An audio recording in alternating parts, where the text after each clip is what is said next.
Hey everybody, I'm Rachel.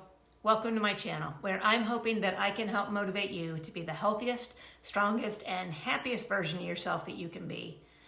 I am a 2-time breast cancer survivor who's here to share what I've learned throughout my journey to hopefully empower someone, anyone out there, to make some small changes that can really make a big difference, whether you've had a cancer diagnosis or not. I had said in my first video that I don't think that there's a single path to good health. You know, there are so many aspects to it, and I've learned that we really need to focus on all of them to be our best. I wish I had considered all of this a long time ago, but you know, it's never too late, so here I am. I'm starting with what's, in my opinion, the surprising foundation of our health, and it's called our microbiome. What the hell is the microbiome? It is the collection of all the microbes that live in and on our bodies. You know, it's made up of bacteria and fungi and viruses and other microorganisms. There are literally trillions of them making up the human body. Technically, we're not even half human. According to scientists, we're about 45% human cells, the rest, microbes. The estimates I've seen say they outnumber our human cells 10 to 1. We are all just individual walking ecosystems. It might sound a little cringy, but it's actually really freaking fascinating. The human microbiome plays a huge role in our health and wellness. Every inch of our bodies, inside and out, is covered in these microbes, and we're ingesting more all the time through food and water. Every person's core microbiome is developed in the first years of their life, but it changes over time in response to things like our diet and medications and environmental exposures. The largest population of these microbes reside in our gut, and unless you've been living under a rock lately, you've probably heard the term gut health. Research on it has taken off in the last several years, and so much of what I have learned centers around it. Researchers refer to our gut as the second brain. You know, there's this constant crosstalk between our gut, our brains, and the rest of our bodies. Now, our gut microbiome is meant to be incredibly diverse. Diversity is what leads to a balanced gut. And when it's out of balance, it's called dysbiosis.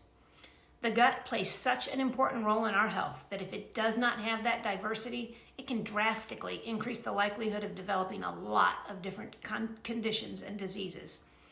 You already know that the gut is responsible for our digestion, and it helps us absorb and process the nutrients in the food we eat. But did you know that it helps to control our metabolism, our blood sugar, our body weight, our heart health, and our brain health and our brain function, our skin condition, even our moods? It actually protects our mental health in terms of depression and anxiety because the gut influences serotonin and dopamine production. Those are your happy hormones. It also plays a huge role in inflammation in the body. Disruption in the gut microbiome can trigger an immune response that leads to chronic or ongoing inflammation in our bodies because 80% of the body's immune cells reside in our digestive tract, which is great if you ingest something toxic. But it also means that a gut immune response can trigger a long-term inflammatory response in your body. Inflammation is a good and necessary function in the short run. It's part of your immune system's natural response to, say, heal an injury or fight an infection.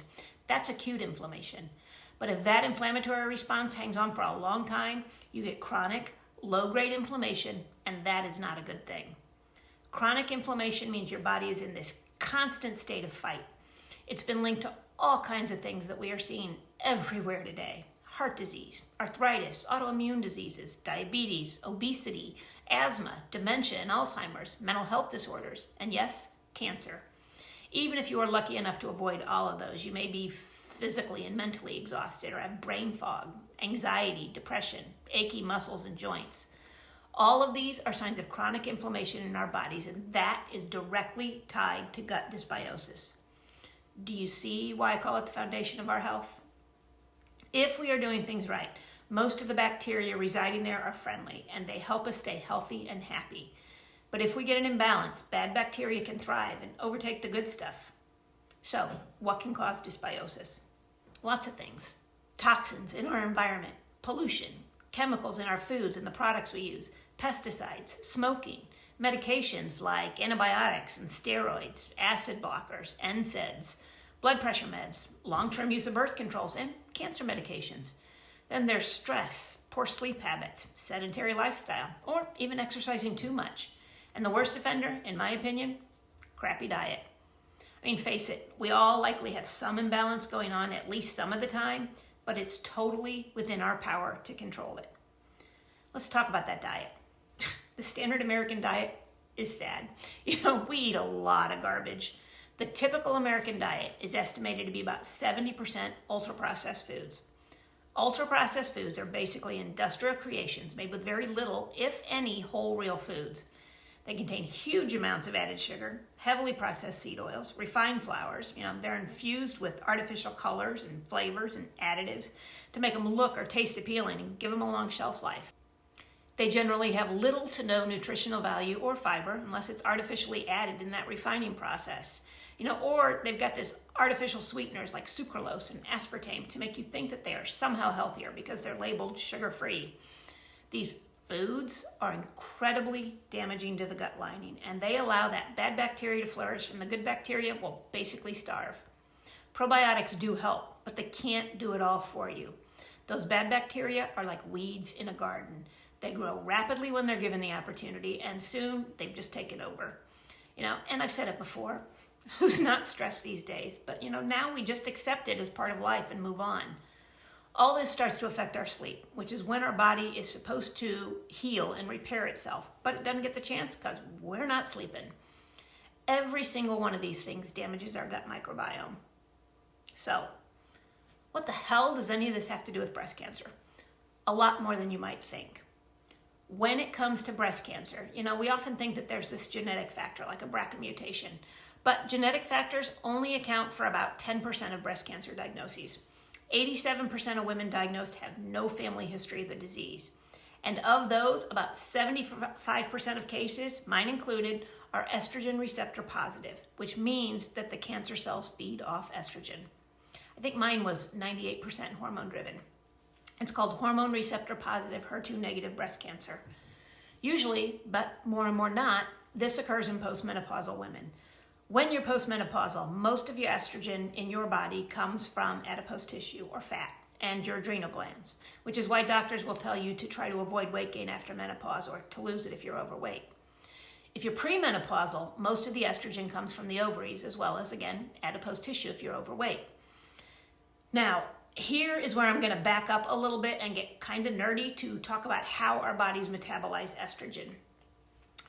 Estrogen circulates all through our bloodstream until it passes through our liver. There it is metabolized or broken down and deactivated. Then it's excreted into the bile. Eventually, it will get dumped into our GI tract, and from there it gets broken down even more. Then one of two things will happen. It either gets excreted, we poop or pee it out, or it's reactivated and reabsorbed back into circulation in the body. And turns out, the estrogen levels in our bodies are regulated by our gut microbiome. There are bacteria in the gut that are there specifically to metabolize and regulate estrogen. This collection of bacteria that regulates the estrogen metabolism is called the estrobolome. Now, here I am going to really simplify this process and bring it down to my low-level pay grade. The estrobolome includes bacteria that produce an enzyme called beta-glucuronidase, which is beneficial in very precise doses. We don't need much. It can help our bodies reabsorb things like serotonin and vitamin D before we excrete them. And when our gut microbiome is balanced, we produce the perfect amount of this enzyme. But if we have too much beta-glucuronidase, it will revert estrogen back into its active form in the GI tract. So it's reabsorbed and recirculated back into the body, resulting in estrogen dominance. Now, it can also reactivate and recirculate medications like opioids or NSAIDs, sedatives, and a lot of others, none of which is a good thing, especially if you're taking them regularly.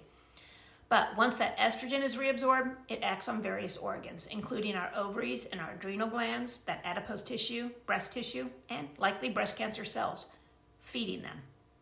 Now, don't get me wrong, we need estrogen in our bodies, both men and women. It's not just about a woman's reproductive organs. It regulates our bone density, our cognitive function, cardiovascular health, among other things. In men, it also aids in sperm production and helps to maintain their libido. But too much or too little is not a good thing. So again, let me emphasize, the estrobolome regulates the estrogen in our body so tightly because of the bacteria in our gut, which decides whether the estrogen is leaving our bodies or staying.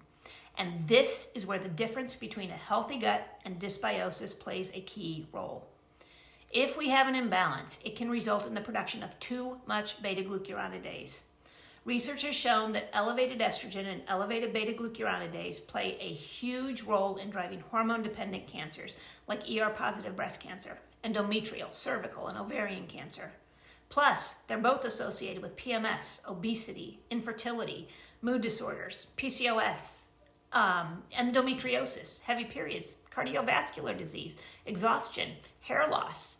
In men, an overgrowth of breast tissue, erectile dysfunction, infertility, and prostate cancer. Too low levels of both can cause issues too, but I will address those in another video. Anything that causes changes to the gut bacteria can affect estrogen regulation and cause an impaired estrobolome. We need to foster gut diversity and that good bacteria. It is vital to our overall health. So how do we do that? Fiber and fermented foods. Basically, we are talking prebiotic and probiotic foods. Americans average only 10 to 15 grams of fiber a day, which is not nearly enough. Recommendations are a minimum of 25 grams for women and 38 grams for men, and only 5% of Americans meet that recommendation. The best source of fiber? Whole foods, veggies, nuts, seeds, whole fruit, whole grains if you eat them. And prebiotic foods are things like garlic and onions, asparagus, artichokes, jicama, to name a few. Studies showed that people who ate more fiber excreted more estrogen than people who ate mostly protein and fats. And fermented foods, yogurt, kombucha, kefir, tofu, tempeh, some sauerkrauts, pickles, and cottage cheese. Some, not all. But I'm going to warn you, ease your way into these foods if you are not used to eating them. Too much, too soon can wreak havoc on your digestive system. And make sure that to up your water intake as you increase your fiber. It's really necessary. The single most effective thing you can do, though, is cut out ultra-processed foods. They may taste good, but they are hurting more than they are helping. They're not at all satiating like whole and fiber-filled foods, so you just eat more of them, and then it adds to that vicious cycle. So, what if you've just gotten your diagnosis and you haven't had your treatments yet? You've already got a messed up gut, your stress levels are going through the roof, surgeries, maybe radiation and chemo, steroids, more antibiotics. Does your gut even stand a chance? It absolutely does, but you have to help it. Now, I'm not at all advocating that you skip the treatment that your oncologist recommends. Personally, I'm a throw everything at it so you have no doubts and no regrets kind of girl. The only thing that I disagree with is the advice that many will give you to eat whatever you want if you have chemo. I get it. They don't want you to lose weight. And I realize that this diagnosis is likely the worst, most stressful thing that you have ever dealt with in your life. So you want to lean into those comfort foods and that stress eating or drinking. Been there, done that, twice. But please do your best to stick to whole, real foods and limit the cocktails and the soda. It really does make a difference in the physical and the mental side effects. Healthy food and exercise go a long way in helping you to feel better and improving your recovery time. And talk to your doctor about taking a probiotic during the course of chemo if you have it. Multiple studies have shown that adoption of a healthy lifestyle after a breast cancer diagnosis can decrease mortality rates by up to 50%. Just couple a healthy whole food diet with exercise. The exercise doesn't have to be strenuous. Daily walking for 30 minutes, a minimum of 5 times a week. And throw in some strength training to keep up your muscles and your bones. After hearing all of this, the next time a doctor, a dietitian, or anyone tells you that it doesn't matter what you eat, or that there is no correlation between diet and breast cancer, ask them what they know about the gut microbiome, the estrobolome, and beta-glucuronidase in relation to breast cancer. Then come back and comment. Let me know what they tell you, because I'm really curious. The bottom line is a healthy gut leads to overall better health. Healthy regulation of estrogen levels, less inflammation, and less risk of chronic disease and mental health issues. Research has shown that our gut microbes can respond drastically to dietary changes in as little as 3 days. So what are you waiting for? That means gut imbalance is temporary, and a healthy microbiome can grow back if you feed it well. We're making ourselves sick with the garbage we're putting into our bodies. We've so normalized feeling like crap that we don't even realize we feel that way until we don't anymore. We're programmed to believe that it's all just a normal part of aging, and it's not. It doesn't have to be. You know, you have to do this for yourself. It is the ultimate trust your gut situation. The more we realize that the choices we make with our diet and lifestyle can influence the development and recurrence of breast cancer and so many other diseases and chronic issues, the better off we are. Food manufacturers and pharmaceutical companies, they don't give a crap. You know, they're making a lot of money off us. First getting us addicted to non-food and then medicating us when we suffer the consequences. But we can take back our health. Before, during, after a diagnosis, if you take care of your gut, it's gonna take care of you. It's not complicated. Okay, that pretty much wraps it up for me today. I hope you found this at least a little bit interesting. I know I've dumped a lot on you, but I want to make sure that you are armed with all the info that you need to be as healthy as you can. I highly encourage you to look further into everything that I've said and do what works for you. Just do something. You know, I'll link some of the studies below in case you're interested. If you like the video, give it a thumbs up. Subscribe if you think the content might be worthwhile. I am curious what you think, so comment and tell me your thoughts. In the meantime, we will talk again soon, you know. Thanks so much for watching. Take care of you. Bye-bye.